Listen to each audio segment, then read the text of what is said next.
Welcome back to another video. Today, I'm going to be ranking every single limited in the game, including one that is not even out yet. Because I have had extensive testing with him, I think I know where he places on this tier list. Now, this is going to be, they are allowed to be a 5, or I'm not going to have any weird limitations on limiteds. I'm ranking them as they are, and just general gameplay. And I'm going to be ranking them from worst to best on the tier list. As you can see, we have OP, meta-defining, game-changing, like the ones you want to really focus on. We got Incredible, which are very, very good, well worth going for, even with Awakenings. And we got Really Good. These are units that you're going to find a lot of use for. Niche is like, maybe you could find a use, but you're not really going to be using them in a variety of content. And Meh is not great. Now, I will say something about these limiteds is no limited is bad. Okay, they're all worth having. They all have some uses. And some of them are the strongest units in the entire game that you need to get a 5. This is not going to be exactly the same as, who you should pick for your Choose Your Own Limited banner. This is just ranking them as a whole because Moriden came out and I really like him and I want to rank him. So we're going to go from worst to best, starting with Gwendalin. Gwendalin is the only hero in the meh tier. I think Gwendalin is the worst limited, has been since release.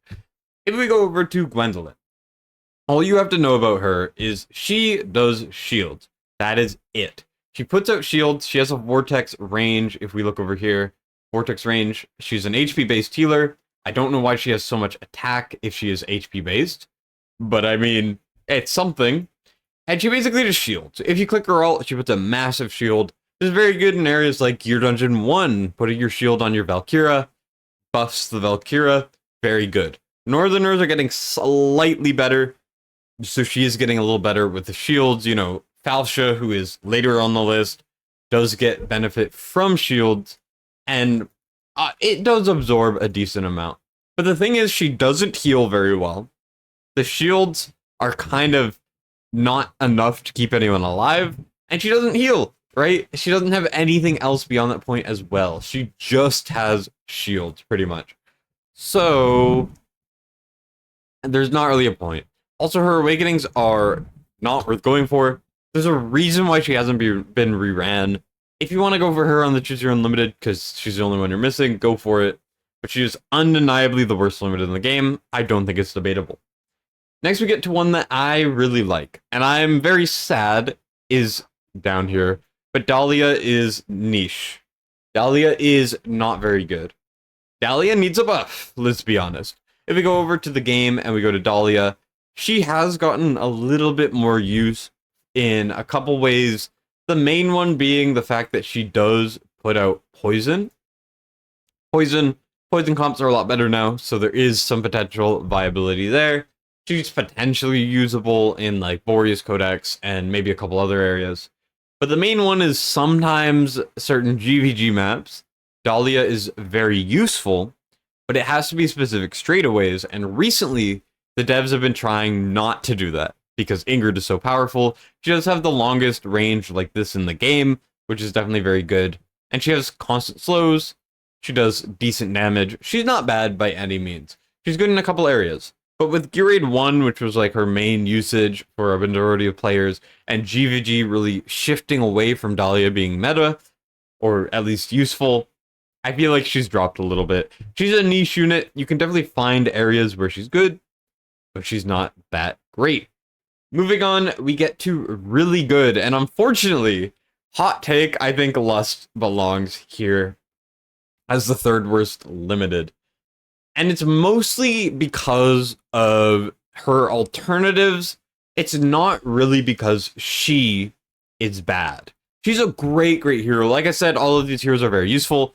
This is already such a step up from Dalia. The thing about Lust is outclassed, definitively outclassed in almost every way by Wukong, which we'll get to later, by Kigiri, who we will get to later, completely outclassed. She's outclassed by Twyla. In my opinion, she's outclassed by Arrogance. And even when she's A5, which is a big ask, by the way, Wukong, Kigiri, and Twyla are still all better. If you do like any awakenings on either of these two. And then if you do A1 Twyla, I mean, they're just simply better than an A5 Lust, which is, once again, a big ask. She's not worth your soul stones. She's outclassed. She does have this really good thing where she does give rage to Nightmare Councils by whipping them, which is very nice. Her damage is decent. Her range is interesting. When she came out, she was like the best limited in the game. But I think with the other options, it really makes her worse. The thing is, you could argue she's better than some people higher in the list, but the people higher in the list are unique. They do specific things that almost no one else can do, which is more valuable than someone who is outclassed by a majority of their faction. Okay? Keep that in mind. Very, very important for these types of rankings. Next, we're going to get to Captain Reeve. Captain Reeve is still quite decent. He's great for a couple things. Number one, and my favorite usage for him, is if he's bonded with Razak, you actually get more gold, as you can see, which is very nice. He's honestly really, really strong in Grade 1, the new stages. A lot more viability there. He does a ton of stuns in his ultimate. He slows, and his main use is going to be GVG. He's good in Conqueror Codex, Grade 1, GVG, those are his main focuses. He's quite decent. Oh, also Tank Codex. He's quite good. Reeve is very fun. He's very solid. But the thing is, limiteds are some of the best units in the entire game. I can't put Reeve any higher because he sometimes is good in GVG teams. He's still well worth getting, don't get me wrong. But I think everyone else is better. Except maybe Falia. Falia is a little bit of a hard one to rank. I'm going to be completely honest. A lot of people really underrate Falia, including myself. Falia does a lot of damage now. Ever since her buff, she has 2-tile range. She gains a lot more damage when she's shielded. The main issue with Falia is her Northerner faction is kind of bad, and a lot of her kit, like this extra shield strength, damage dealing, is really comboing with Northerners, and Northerners are not great. But currently, Falia is one of the better boss DPS in the game for a couple areas, especially when awakened. I've seen Falias do like hundreds of million in APOC. I've seen them do work in a lot of boss content. This is the one that I'm the least sure about, but I really, really do believe that Falia stonks will go up with the Elder buff. And even right now, Falia is a decent unit. It's just she's not really worth going for because she's not even a top 3 boss killer in the limiteds, right? I think these all have their merits. Maybe if you want to put Reeve above Falia, that's fine. If you want to put Lust above Falia, that's fine. I think Falia requires a lot less investment, is part of different factions, and does different things than Lust, which inherently gives her more value because of friggin' 3 Nightmare DPS that are better than Lust. Literally, that are also limited. I think this makes sense. Now, we get to the Incredible tier. These are units that you're going to use in a variety of areas, and I'm going to put Anora in first. Anora is very, very strong in a couple areas. Her AoE damage is exceptional. She does a ton. She cannot be affected by inspiration, which honestly, as the game keeps going on, is better and better for a couple things. Like GVG, she is still amazing. She still tears stuff up in really any area with AoE content. The thing about Anora is she really depends on her awakenings to meet her max potential, which isn't inherently a bad thing. But the thing is, she's not really the best meta in a ton of areas. When I use Anora, she tears stuff up. But I still stand by the fact that there's not that many areas for AoE magic damage in this game. Unless, you know, you're doing Arena or GVG. But the thing about Arena is you're never going to use Anora because her factions are bad. The thing about GVG is that's her best area, right? Like, it's a little hard to explain, but I really, really believe that Anora is held back by the way that content is designed currently, and may get better and better as the game continues to go on. Either way, I think she belongs there. And then Moriden is not making it to the OP tier. I think he is incredible. I have barely begun to scratch the surface of Moriden. I promise you. And still, he's very, very powerful. The thing about Moriden, I cannot show Moriden over here. So let me just quickly go over to test server. On test server, we can see that if I go to the hero roster, it's a little bit of a roundabout way to get to him. But Moriden is very, very good. He's great in boss content, like Abyss. He's great in non-boss content because he builds up his rage. He moves around the field. He does a ton of damage. I mean, the second you move him, he hits them with a massive hit and then proceeds to start hitting very hard as well. He's quite good. Defense penetration is one of the best abilities in this entire game. And the attribute boost is insane. You could use him as a tank, you can use him as a DPS, you could use him as a hybrid. You can move him all the time. Like, he's very, very powerful. I think when he comes out, people are going to have a lot of fun with him. And not only that, people are going to find a lot of potential uses for him. And I think he deserves to be in this spot. Moving on to the top 3. I mean, there's no secrets here. These are all the top 3. There's literally no negotiations here.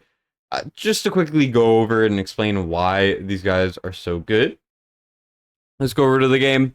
Let's go to Wukong. Wukong, A1, protects people from surviving.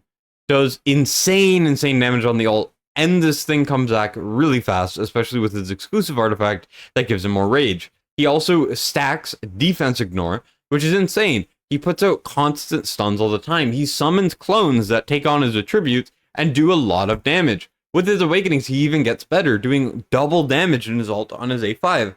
He's incredibly meta in single target arena, Abyss, APOC, every single boss content in the game. Watcher and Nightmare are the two debatably strongest factions in the game, and he's just that good. Kigiri, single best Abyss DPS in the game. Good in more than one arena. Very, very useful in them. He does a ton of damage. Even outside of the regular content that you think about, in stuff like Malric Trials, he is insanely broken when awakened. When you get his A3 and his A5, you have on your hands the strongest unit in the game. Okay? He does so much damage, it is insane. Probably the strongest DPS in the game. Wukong sometimes is better, depending on the content. Wukong has more GVG viability. Kigiri doesn't really, because Kigiri is one tile range. But Kigiri tears through stuff like sticks just because he can. It's silly. And then we get to Diao-chan. Diao-chan, in my opinion, is the most quote-unquote important to have at base copy. Once you get into Awakenings, I think Kigiri and Wukong are better. But Diao-chan is not only Dolores with 100% uptime, she also heals, protects allies if you decide to do that, and she also has penetration increase, which is one of the strongest buffs in the game. And when she's A1, you get an insane range that is literally not shared by any other inspiration unit in the game. Inspiration's like the most powerful buff in the game, and she is the single best inspiration unit. Dolores is basically unusable compared to her. Constance has the less benefit because of her. There's a lot of things that Diao-chan's existence has caused. Arena, she's the most important unit across every single team. In Abyss, she's the most important support. You can build around Aelin, Pharisee, Eluin, stuff like that. You cannot build around Diao-chan, okay? She is necessary. She's like the only necessary limited, in my opinion. And in my opinion, she is the most important. So that is why she's at the top. Realistically, if we talk about like not having awakenings, I think Kigiri drops a little bit. And I think Moriden goes and fills his slot if everything is A0. But I mean, it doesn't really matter. I think this is what I stand by. Now, a couple of things that you guys will most likely disagree with me with is Falia. I understand. That's fine. And then maybe people will say that Anora is better than Moriden. But Anora's real usage is GVG. She's not as useful outside of GVG. Also, my mouse is malfunctioning. Sorry about that. I need to get a new one. Anyways, that is my list. Let me know what you guys agree with or disagree with in the comments down below. Just a little fun ranking now that Moriden is about to come out in literally a week. So I hope you guys get him. Hope you guys enjoy him. And yeah, I stand by this list. I think it's pretty good. Anyways, like and subscribe.